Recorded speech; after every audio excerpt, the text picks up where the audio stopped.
자, 우리는 흔히 의사, 열사 이렇게 많이 얘기를 합니다. 제가 학생들한테 물어봅니다. 유관수는 의사예요, 열사예요? 그럼 학생들이 뭐 재미있게 대답하려고 하는 건지 모르겠는데 누나예요 이렇게 대답하는데, 의사, 열사, 지사의 차이를 아십니까?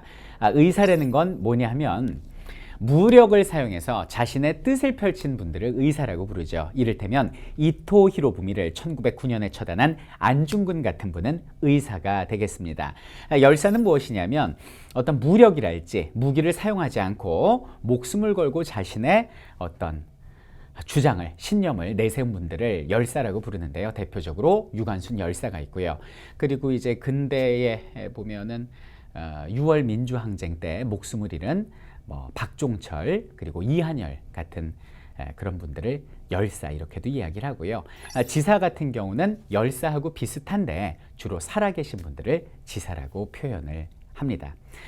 유관순 열사는 3.1운동이 벌어졌던 당시에 17살이었습니다. 당시 미션스쿨이었던 이화학당 1학년 학생이었는데요. 오늘날로 따지면 이제 중학교 3학년, 고등학교 1학년 정도밖에 안 되는 아주 어리고 순수한 소녀였습니다. 유관순 열사께서는 어렸을 때부터 꿈이 나도 이 잔다르크처럼 나라를 구하는 훌륭한 민족의 영웅이 돼야지, 이런 말을 입버릇처럼 되뇌었다고 하죠. 아무래도 이제 그 나라를 빼앗긴 상황에서 조선 학생이 생각할 수 있는 그런 부분이었다라고 생각을 하고요.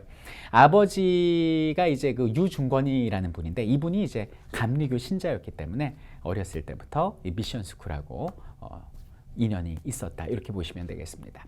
3.1운동이 벌어지던 그 당일날 당시에 그 유관순 열사의 그 스승님이 윌터 선생님 그리고 프라이 교장 선생님 이런 분들이 계셨는데, 교장 선생님 입장에서는 참 가슴이 아프죠. 그래서 학생들을 막았다고 그러죠. 그때 학생 6명이 정문으로 나가려고 그러니까 내가 너희를 차마 사제에 보낼 수가 없다. 너희들이 정말 나가고 싶으면 나를 짓밟고 나가라라고 말씀을 하십니다. 그때 이제 유관순 열사께서 선생님 그러면서 죄송해요 그러면서 그 자리를 피해서 이제 담벼락을 넘고 시위대에 참여를 하시게 됩니다.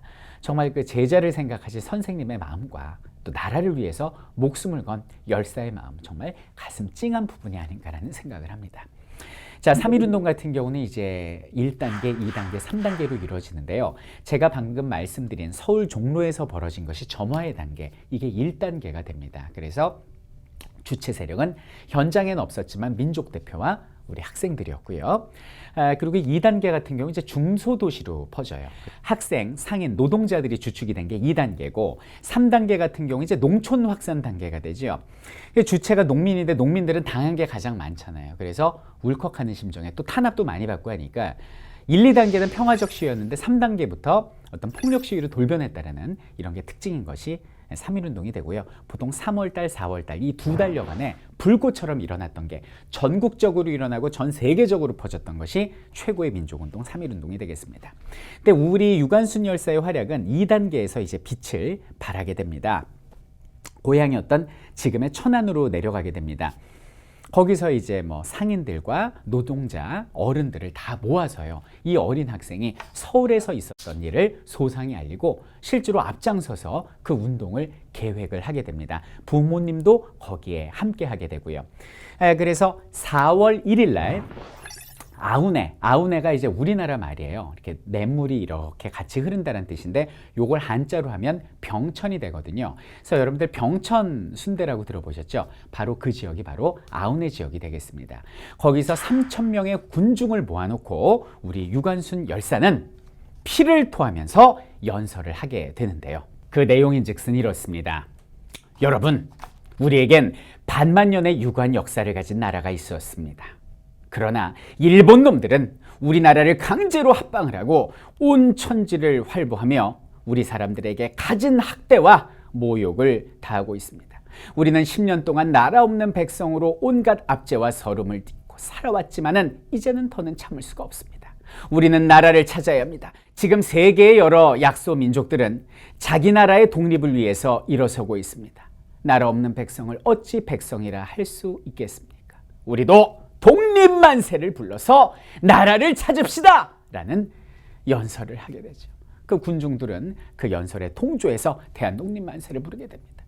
근데 바로 여기 있는 4월 2일 시위, 이때 19명 이상이 일제의 무자비한 탄압으로 목숨을 잃게 되는데 거기에 유관순 열사의 부모님이 계신 거였어요. 그래서 아버지 유중권 씨가 왜 죄 없는 사람들을 죽이냐라고 항의하다가 그들의 총칼에 목숨을 잃게 되고 눈앞에서 자신의 남편이 죽는 모습을 보고 눈이 뒤집히고 정말 피가 거꾸로 솟는 분노에 그 어머니죠. 유관순 열사의 어머니도 그 자리에서 항의를 하다가 목숨을 잃으십니다. 우리 유관순 열사는 정말 비분간개하고도 침통하고 비통했지만은 침착함을 잃지 않고요. 그 아버지의 시신을 들러 업고 만세운동을 계속 벌이게 됩니다. 그리고 결국 공주 감옥으로 이송되게 됩니다. 유관순 열사께서는 재판장에서도 어린 학생이었지만 절대 굴하지 않았습니다. 왜 불법적인 시위를 하느냐라는 판사의 질문에 여기가 우리 땅이고 내 나라 내 땅을 찾겠다라는 우리의 만세가 어찌 불법 시위냐. 불법이라면 남의 나라를 쳐들어와서 우리를 괴롭히는 당신들이 도적이고 불법이 아니냐라고 호통을 칩니다. 그리고 걸상을 집어넣는 용기를 보이시죠. 유관순 열사는 공주 감옥에서 계시다가 거기서 또 오라버니를 만나는 아픔을 당하게 되고요. 서울에 있는 서대문 형무소로 옮겨지게 됩니다. 그래서 저는 이제 서대문 형무소를 직접 다녀왔어요. 다녀와서 거기서 유관순 열사가 있던 방까지도 가봤는데요. 굉장히 비좁은 방이었거든요. 근데 거기는 여성 동지들을 규합을 해서 그 다음해인 1920년 3월 1일 날에도 또 3일 운동을 기념해서 대한독립 만세를 부르는 등 엄청난 독립의 노력을 감옥 안에서도 하셨어요. 그러다가 결국 지하 독방으로 갇히게 되는데 그 지하 독방 저 들어갔었는데요. 저 약간 폐쇄공포증이 있거든요. 숨이 안 쉬어지더라고요. 그 지하 독방에서 일어설 수도 없고 다리를 뻗을 수도 없는 그 답답한 창문도 없는 지하 독방에서 80가지 이상의 고문을 당하시다가 결국 1920년에 9월 28일이죠. 장독으로 그 당시에는 이제 매를 맞으면 그 타박상으로 죽는다기보다는 2차 감염이 됩니다. 그것이 온몸에 퍼져서 고름이 생기고 몸이 썩어가면서 죽거든요. 그래서 그 온몸이 썩어지는 아픔을 가지고 결국 목숨을 잃게 되셨으니 그때 열사의 나이 18살이었습니다. 100여 년 전에 이 땅에서 자신의 목숨과 신념을 맞바꿨던 유관순 열사의 불꽃 같은 삶을 통해서 우리가 본래 가졌던 그 원칙과 신념, 그것을 잘 지켜나가고 있는지 다시 한번 되돌아보고 다잡아보는 시간이 되었으면 합니다.